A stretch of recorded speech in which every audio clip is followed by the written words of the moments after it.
Britain, France और Germany, जिनको E3 भी कहते हैं, उन्होंने यूएन की स्नैप बैक मैकेनिज्म को एक दफ़ा फिर ट्रिगर करने की बात की है, जिसका मतलब ये है कि उनके मुताबिक Iran is breaching it's commitments और वो यूरेनियम इनरिच कर रहा है बियॉन्ड लिमिट्स और इंस्पेक्टर्स को इंस्पेक्शन की इजाज़त भी नहीं दे रहा। Let's look at the background.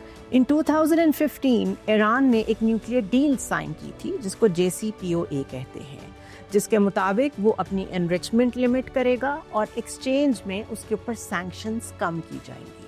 But in 2018 US ने विड्रॉ कर लिया JCPOA से ऑन इट्स ओन और ईरान ने अपना प्रोग्राम एक्सपैंड करना शुरू कर दिया, reducing the access of the inspectors.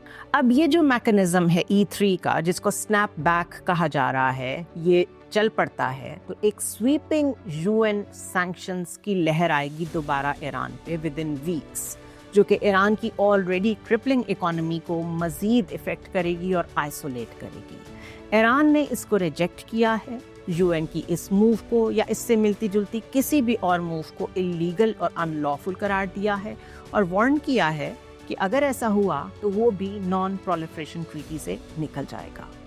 अब देखना ये है कि ये सैंक्शंस ईरान को टॉक्स के करीब लेके आती हैं या मजीद कॉन्फ्रंटेशन की तरफ लेके जाती हैं। ऑलरेडी ये कहा जा रहा है कि एक और वॉर इजराइल और ईरान के दरमियान ड्यू है, तो शायद ये यूरोपियन सैंक्शंस की मूव उसी डायरेक्शन में एक कदम हो। Let me know what you think.